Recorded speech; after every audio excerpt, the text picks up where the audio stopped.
Hello sir, நாம் இந்த கிளிப்ல பார்க்க போறது அதாவது விவசாய மத்தியில மறந்த ஒரு நிகழ்வு தாங்க. அது என்ன அப்படின்னா, இந்தியாவில் எருமை இனங்கள் படிப்படியா குறைஞ்சிட்டே போகுதுங்க. 2020 வரைக்கும் அது படிப்படியா குறைஞ்சிட்டு வந்துச்சு.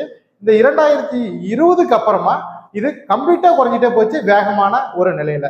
அது எதனால அப்படின்னா, எருமையோட உடல் திறனும் சரி, ஹெச்எஃப் மாடோட அந்த உடல் எடையும் சரி ரெண்டுமே ஈக்குவலா இருக்கும். அதனால இந்த இரண்டுக்கும் அடாப்ட் ஆகி, அதாவது சாப்பிடக்கூடிய அந்த தீவன உணவு முறை ஈக்குவலா இருக்கிறதுனால இதுல அதாவது அது என்னதான் எருமை சாப்பிட்டாலும் அது குறைந்த அளவு தான் கறவைத்திறன் இருக்குது, ரெவன்யூ கம்மியா இருக்குது அப்படின்றத மனசில் கொண்டு இந்த ஹெச்எஃப் இனங்களை அதிகமா அதை வளர்த்தும் போது அதுல அதிகமா ரெவன்யூ வருது அப்படின்றத விவசாயிகள் நினைச்சு மட்டுமே அதுல போதுமான அளவுக்கு அந்த இனங்கள் அழிஞ்சிட்டே போகுதுங்க. கம்ப்ளீட்டா பார்த்தீங்கன்னா இன்னைக்கு ஒரு எருமை இனங்கள் இல்லாத ஒரு சூழ்நிலை தாங்க